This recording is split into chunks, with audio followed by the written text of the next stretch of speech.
So whatever it is you're trying to attract, you have to be, and you have to be the happy person. If you want a happy person, if you want a lovable person, you have to be that as well. Hello, friends, and welcome to another episode of Coffee with Tea. I'm your host, Tonia. I'm excited because we're going to pick up on our last conversation with Miss Deborah Paiva. But first, I have to welcome her to the show.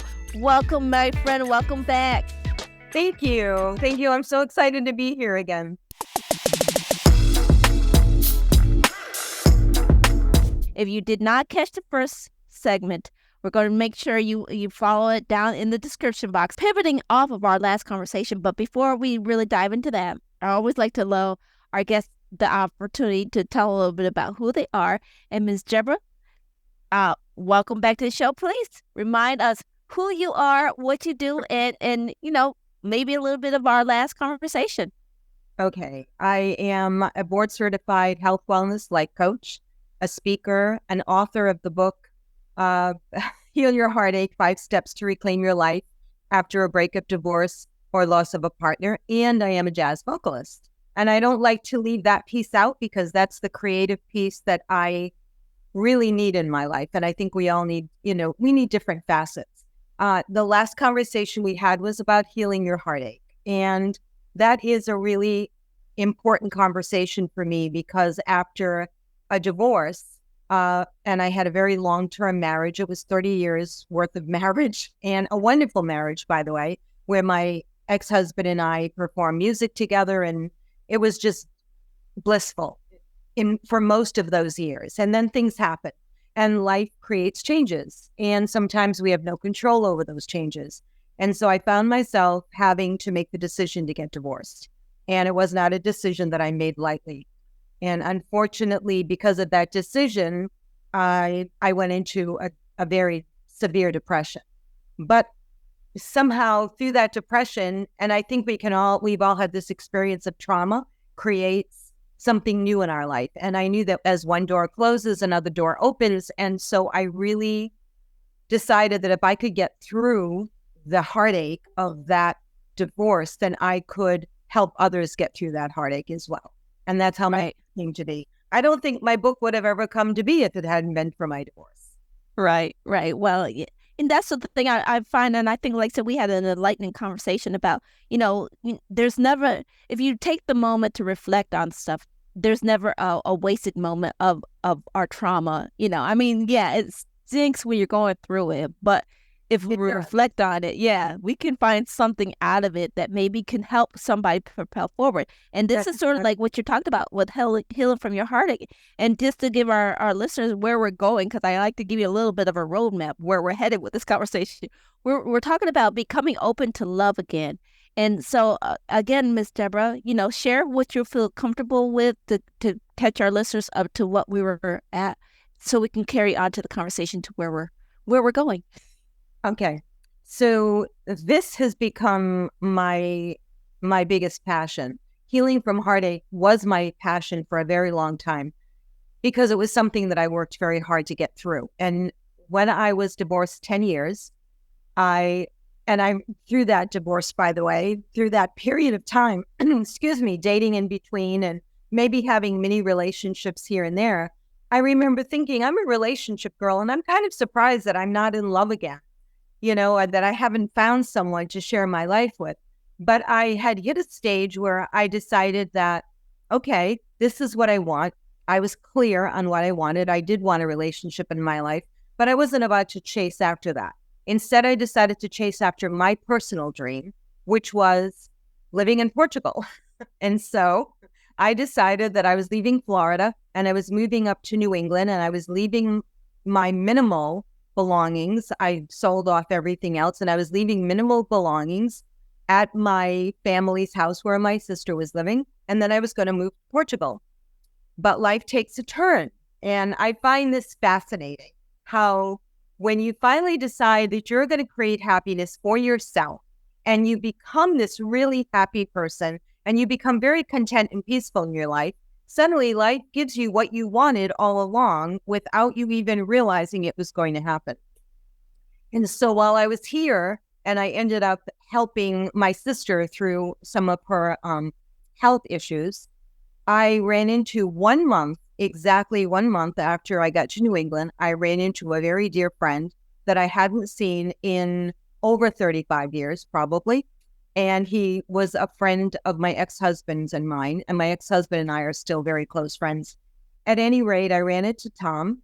And within a few months, we realized that there was chemistry that we could not deny. And we both fell madly in love, much to my shock and amazement. I like, and I want to pick up on something that you share. It's like, they say if you're looking for, like, say if you're looking for love, you become love, right? And or if you're looking to be a friend, be a friend. And so this is sort of like what you're saying. You became a loving person, not because of romance, but it attracted that kind of romance to you. Is that what I'm hearing? I definitely believe that. I believe that if you want to be happy, if you want to find someone to be happy with, you have to be a happy person first. No one wants a sad sack. No one wants a depressed partner.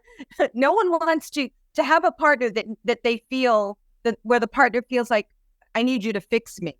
No, fix yourself first. And so my belief system is that you have to believe first that you are worthy, that you are enough, that you are a lovable person, that you have the capacity to love someone deeply. If you can find those beliefs within yourself, you attract that. You're almost like a magnet to that. Right. Yeah. And I want to, take a little bit about, I always like picking up what you're saying because it's like, I like picking little nuggets up. So Miss Deborah, when you were saying like, when you start working on your worthiness or, finding out who you are. And I'll share a little bit about what I do. It's like I write in a daily journal. I have what I call my I am statements. And I'll go through a whole list because it used to be like on my time schedule, like my 6, 7, but I don't use it because I don't have a lot of appointments, right? So what I'll do is I'll use those spaces and I'm like, I am wonderful. I am enough. Is that something like, how did you, for a listener who's trying to figure out how do I, find that self-worth? Is there something that you would share with them? Yeah, I love that question. That's so important. Some of us grew up in a family that gave us that, and not everyone did. And even those of us who grew up in wonderful families, in happy families, still had so much that was said to them, so much that was said to us. And we grabbed all of those things that people said to us. Whether it is, you're always messy, your room is always a mess, or you're always late, or, you need to be more like your sister, or you need to be more like your brother. And we kind of absorb those things. And so I call it fixing ourselves. We need to fix ourselves. I knew that when my marriage ended and when I was divorced, maybe not right away, but when I finally came out of my heartache and I decided that I really wanted to start opening myself to love again and meeting other people and getting comfortable with the idea of dating or maybe having a relationship with someone, I realized that I can't do that from a sad place. I need to do that from a place where I am healed and I am a happy person within me. I don't need someone else to make me happy. I need to make myself happy first. And that's what attracts. It's that whole thing. We heard as we were growing up, opposites attract. I don't believe that. I believe like attracts like. People want to be with people that make them feel good. And so what is the criteria for someone when you're dating someone and you wonder, is this a good person for me to be walking into a relationship with? Well, how do they make you feel? And how do you make them feel? And I think that's the biggest piece of it. And so you have to work on yourself first. And there's so many ways we can do that. Yes, we can meditate.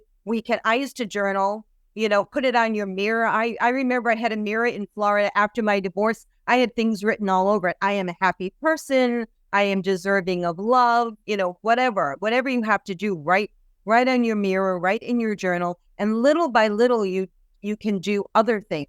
You can start working on other things. And I can give you a tip as we go on as to how I'm sure that I manifested this love.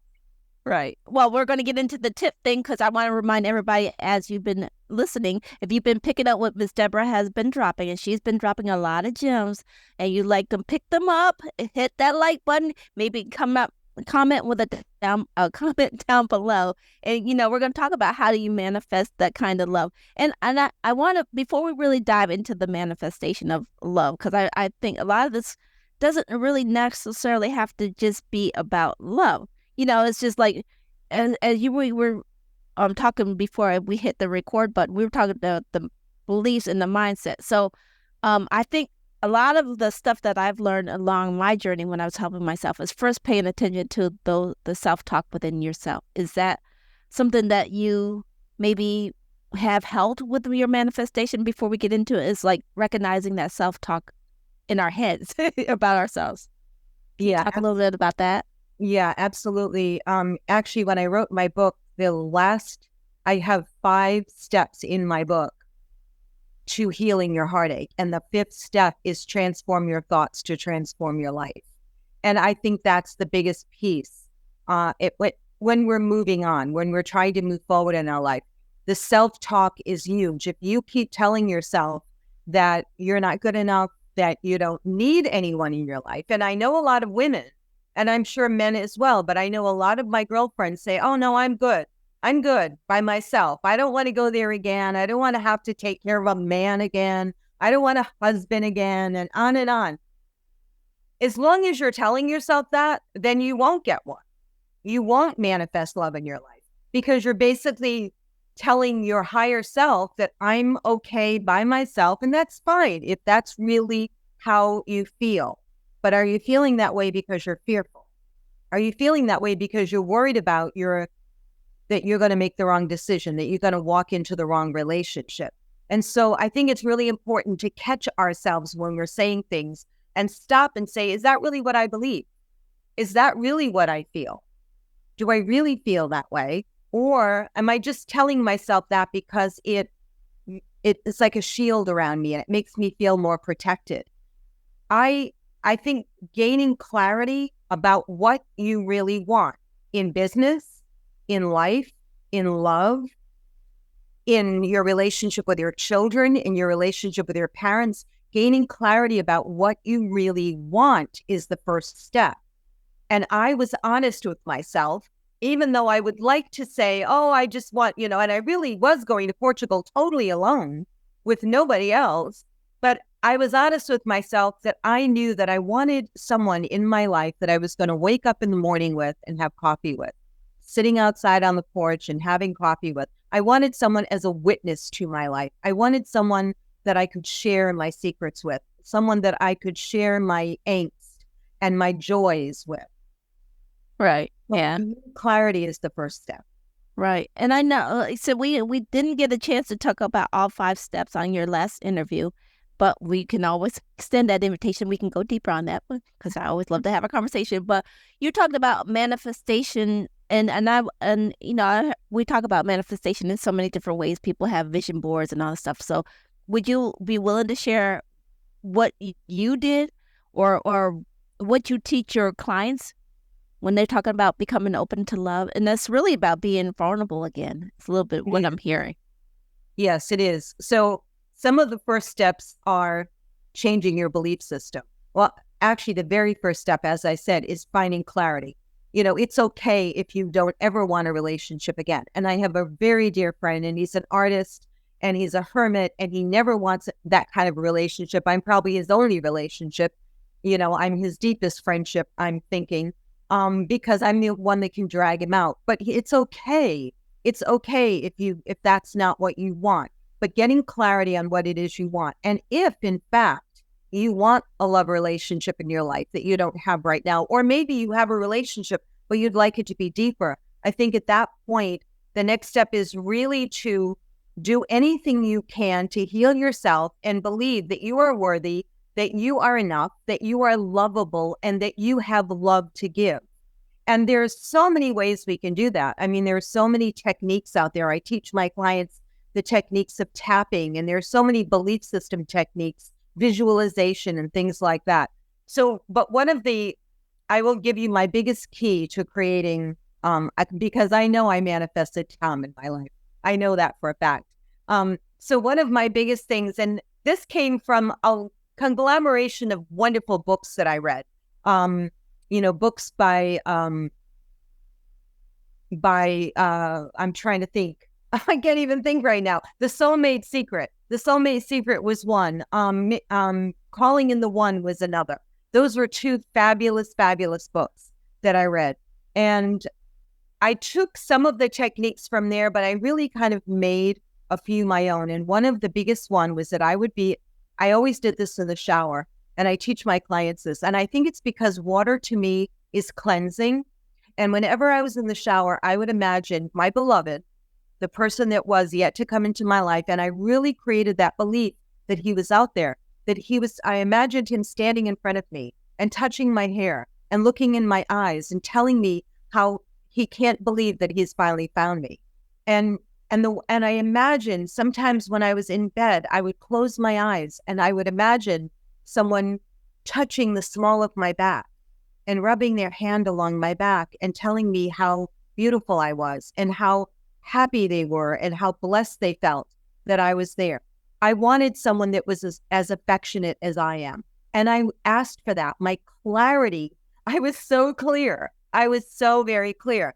And then after a while of doing this, like I can't tell you how long, how many months or whatever, I finally realized that I needed to release it. And as they say, let go and let God.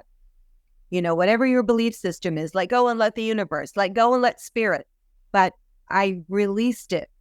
And that's when I made the decision that I was going to move to Portugal, because it was something that would make me happy. It was something I always wanted to do. And then it happened.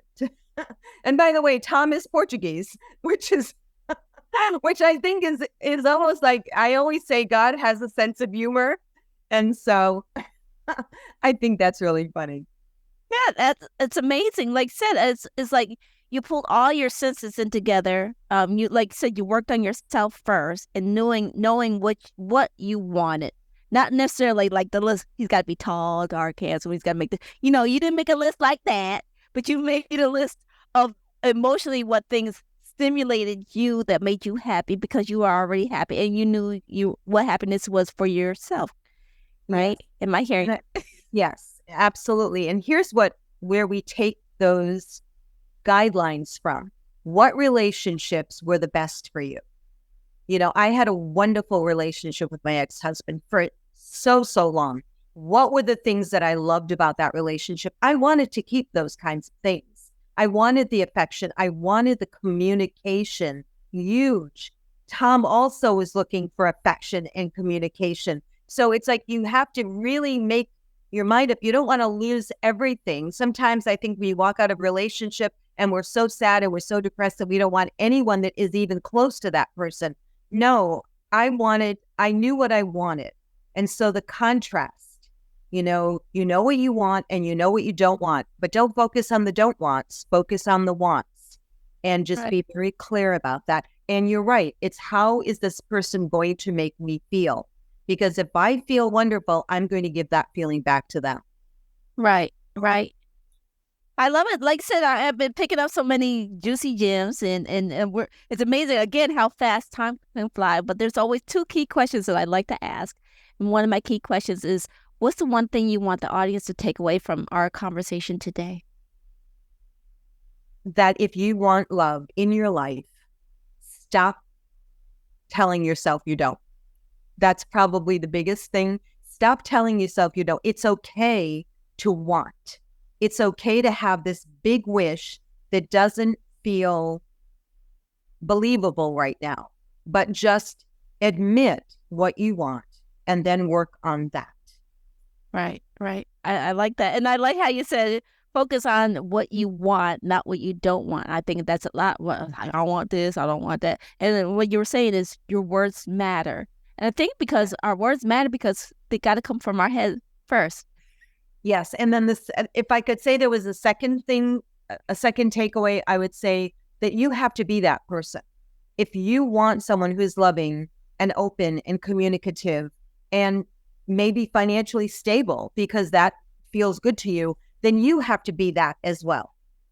So whatever it is you're trying to attract, you have to be, and you have to be the happy person. If you want a happy person, if you want a lovable person, you have to be that as well. Right. Again, it's a great conversation, Ms. Deborah. And my last question is, where can people find more information about you, your services, and your book? Okay, my book is on Amazon, and it is called Heal Your Heartache.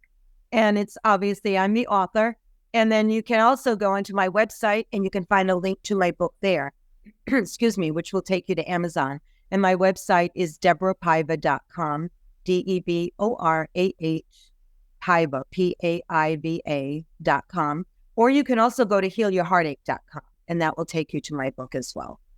All right. Well, again, thank you so very much for sharing your insight and your wisdom with us. It's been a pleasure having this great conversation with you, my friend. Thank you. And I would love to hear from your audience. I hope that they will contact me through my website and let me know what they thought of this interview. And Tonia, you are amazing. I just think you're the best host ever. You're so much fun to talk to. So thank you.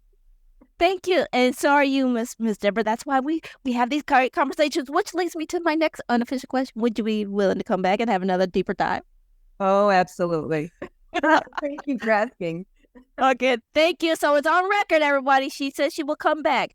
And I will remind everybody who tuned in that, remember, feedback is always welcome. Remember, the links that Deborah mentioned will be posted down in the description box. So please make sure you check out those juicy gems down there. Again, if you've enjoyed what Deborah shared today, hit that like button, follow up with a comment down below. And again, if you want to get great insight like what Miss Deborah shared today and other great guests that we have, hit that subscribe button over there. And remember, take things in stride, go with the flow, and create your own path. And we will see you back on another episode of Coffee with Tea. All right. Bye-bye.